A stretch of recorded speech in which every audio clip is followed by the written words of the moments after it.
కీర్తనల గ్రంథం 34వ కీర్తన 10వ వచనం. యెహోవాను ఆశ్రయించు వారికి ఏ మేలు కొదువై ఉండదు.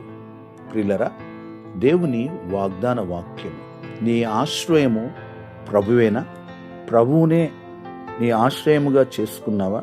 నీ ఆపద వేళల్లో సహాయము కొరకు నువ్వు వెదుకుచున్నప్పుడు ప్రభువునే ఆశ్రయిస్తున్నావా?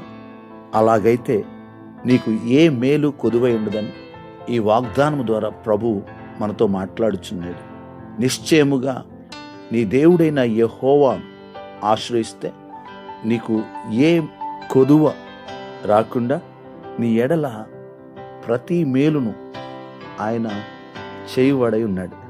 అంతేకాదు, నీకు ఏ మేలు కొదువై ఉండదని ప్రభు సెలవిస్తున్నాడు. ప్రార్థన. సకల ఆశీర్వాదములకు కారణభూతుడా మా దేవా, మీకు వందనాలు, స్తోత్రాలు. సింహపు పిల్లలు లేమిగలవే ఆకలి గొనును. యెహోవాను ఆశ్రయించు వారికి ఏ మేలు కొదువై ఉండదని నీవు సెలవిస్తున్నావు. ఈ వాగ్దాన వాక్యం విని ప్రార్థనలు ఏకీభవించిన ప్రతి ఒక్కరిని మీరు దీవించండి. వారి ప్రతి అవసరత తీర్చండి. ప్రభువా, మీకు వందనాలు, స్తోత్రాలు. నిశ్చయముగా మిమ్మల్ని ఆశ్రయించిన వారి పట్ల ప్రభువా, మీరు ఏ మేలు అయా కొదువై లేకుండా మీరు సహాయం చేయబోతున్నారు. మీకు వందనాలు, స్తోత్రాలు. వారి ప్రతి అవసరత మీరు తీరుస్తున్నారు. మీకు వందనాలు.